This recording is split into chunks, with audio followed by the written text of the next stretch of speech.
What's going on YouTube? Josh here checking in. Welcome back to the Strength Doc HQ. That's right. This is actually just my garage. It's really not that fancy. There's literally just one single freaking flag on the wall right there. So anyway guys, welcome back to episode number 5 of the comeback series. I am very stoked that you guys are still tuning in because I'm still making these videos, and if nobody's watching them, well, it ain't worth my time. So anyway guys, just wanted to give a quick introduction to episode number 5. Today's date is, don't even know what day it is, but it's Friday. It's at the end of April, probably late 28, 29, I don't know. Time right now is 10:30 at night. So I'm just gonna film a quick intro prior to hitting this workout. You guys are gonna see footage from my sort of intensity upper body day, and basically last week, which was not filmed, the weight started getting a little bit dicey, meaning RPE 9s, some even 9.5, maybe 10. So we'll see what happens today. It's kind of late.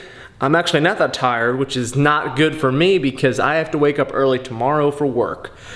So anyway, you guys will see some stuff here, some higher intensity stuff, hopefully no failures.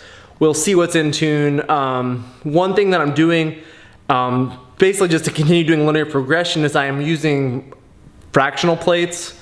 So you'll see here on my bench sets, for my first sets of bench, I'm using 1 1/4 pound plates. That way I can still increase the weight, but obviously at a much smaller rate since I've started to get hit plateaus and stuff like that. So I'm tired, as you can tell, because I don't even know what I'm saying right now, and I'm just gonna cut to me voicing over this video, which I'll do at another time when I am a little bit more with it. So anyway guys, thank you for tuning in. Be sure to give this video a thumbs up. Be sure to give it a like. More commentary and lifting footage right now. Alright guys, I am super sorry that this video was not posted last week. If you follow me on Facebook or Instagram, you saw my little apology with some lifting footage just to hold you guys over. But basically, after filming this video, I was working a bunch at the children's hospital, and after getting sneezed in the face by a bunch of snotty little kids, I got pretty sick.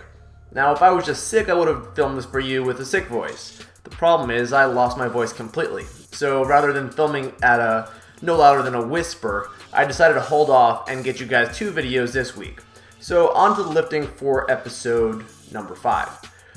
You know, you can see here this was my intensity day, definitely heavier weights.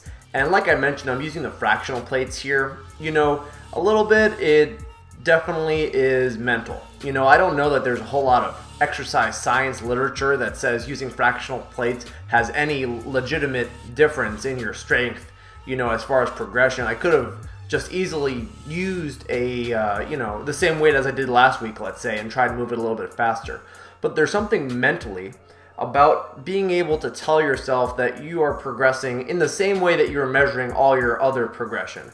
Now, I've spoken previously about progress and that there are multiple ways of looking at progress. It's not just the weight on the bar.